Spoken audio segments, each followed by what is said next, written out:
And now, WWE presents Survivor Series. Survivor Series 2010. Getting back to these Survivor Series reviews here, and honestly, this is a great one to come back to. Yippee! So, in 2010, this is a little fact that a lot of people might not know, but when 2010 rolled along, Vince McMahon did not want to do Survivor Series anymore. He planned on renaming the pay-per-view and getting rid of Survivor Series altogether. He thought it was a dead brand, and they just could have went somewhere else with it. Like, it kind of had its run. He really didn't want to do Survivor Series anymore. Kind of last minute, they decided to go on with the pay-per-view. And Survivor Series is my favorite pay-per-view of the year. But when you have ones like this, you think maybe sometimes, maybe it is a dead brand. This is a bad pay-per-view. I mean, 2010 was a horrible, god-awful year for WWE anyway, and this kind of perfectly epitomizes why. So, we had some decent matches here, but nothing too great. I really think the only great match was John Morrison versus Sheamus, which was kind of a precursor to their match they had a month later, which was phenomenal. We also had Daniel Bryan versus Ted DiBiase for the United States title. That was a decent match. Dolph Ziggler versus Caval. Does anyone remember Caval? Does anyone actually remember Caval? Fuck him. Yeah, nobody really cared. He was the winner of NXT. He had a choice at any title, and he chose Dolph Ziggler for the Intercontinental Championship. Let's not go for the world title or anything. I understand Vince was like, okay, I don't want to go in for a world title. Let's have him go for the mid-card title. But still, from a kayfabe storyline standpoint, wouldn't it make more sense if he went for a bigger title?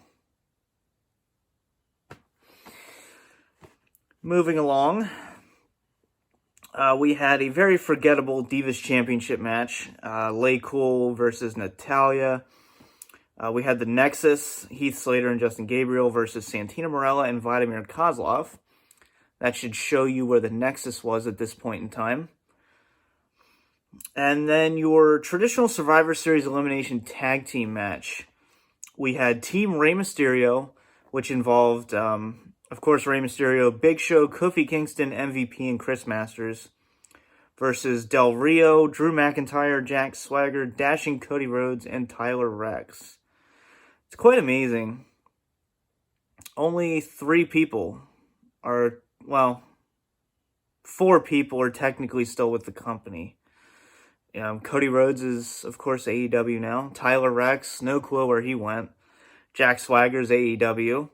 Del Rio, he's kind of back and forth between promotions. And, there's a lot of people in here that just didn't really matter at the time. You had the chosen one, Drew McIntyre, who, was really destined for really big things in the WWE. That was like Vince's Roman Reigns in 2010. Seriously. And then it just kind of went down the toilet. And this is kind of a forgettable traditional Survivor Series match. When you think of traditional Survivor Series matches, you very rarely go back to 2010 from a memorable aspect. But it's still decent. It's still good. But, it's nowhere near as iconic as a lot of other traditional Survivor Series matches. We then had Edge versus Kane for the World Heavyweight Championship, with Paul Bearer involved. So it's always good to see Paul Bearer involved in storylines, for me at least. And kind of a, I don't want to say forgettable rivalry between Edge and Kane, but it's really not harped on very often. So it's definitely, it's an interesting matchup. It's fine. It's nothing to write home about, though.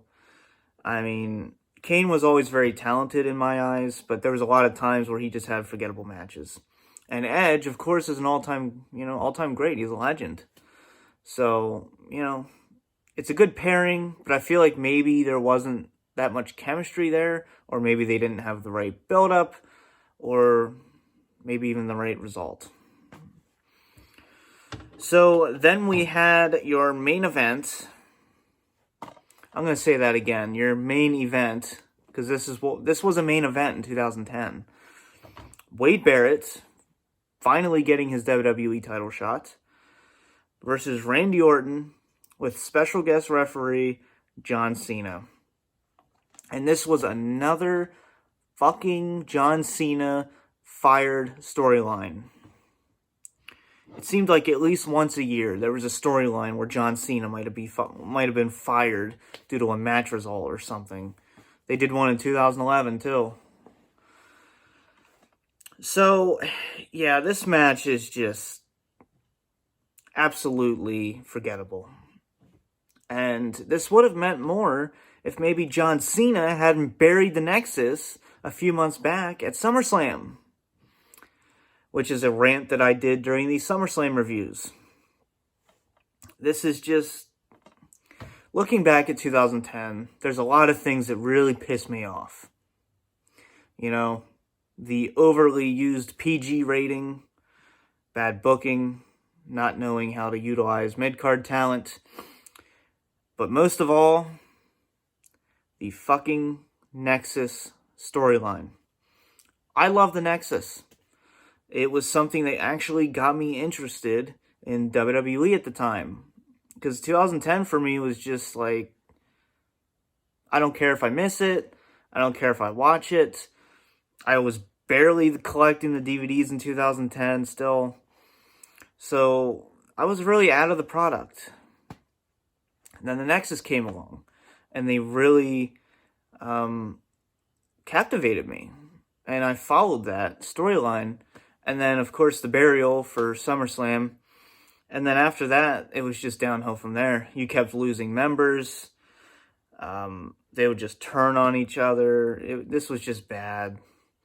And then, of course, that would peak at TLC 2010, where John Cena literally buried Wade Barrett in chairs. A literal burial. He unhooked him, and he was buried in chairs. Ha ha, real funny, you buried him. Ugh. Yeah, this pay-per-view really only has one redeeming quality for me. And that is John Morrison versus Sheamus. A very good singles match. Everything else is trash. This pay-per-view is trash. Everything about this pay-per-view is trash except for that one match. Everything about 2010 is basically trash. I love Royal Rumble 2010 was great. WrestleMania 26 had some high points. Other than that, though, One thing that would have made it better, though, The Miz. Cashing in the Money in the Bank briefcase. That would have been cool. Of course, it did happen the next night on Raw, which was cool and, worked out in many ways. You wouldn't have had the angry girl, but still, I think this probably would have been the right time. This is a Big Four pay-per-view. Act like it's a fucking Big Four pay-per-view. That's the way I look at it. This does not feel like a Big Four pay-per-view. This feels like Fatal 4-Way or Battleground or Payback. Or like one of those, like a really shitty in-your-house pay-per-view. Like Beware the Dog. That's how this feels. So, yeah. When it comes to a letter grade, I'm going to give this pay-per-view a D. Don't go back and watch this. Just don't. Save yourself the time.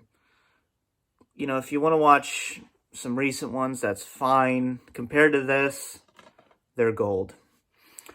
So that about does it for Survivor Series 2010. That's the last time I'm talking about it on this channel.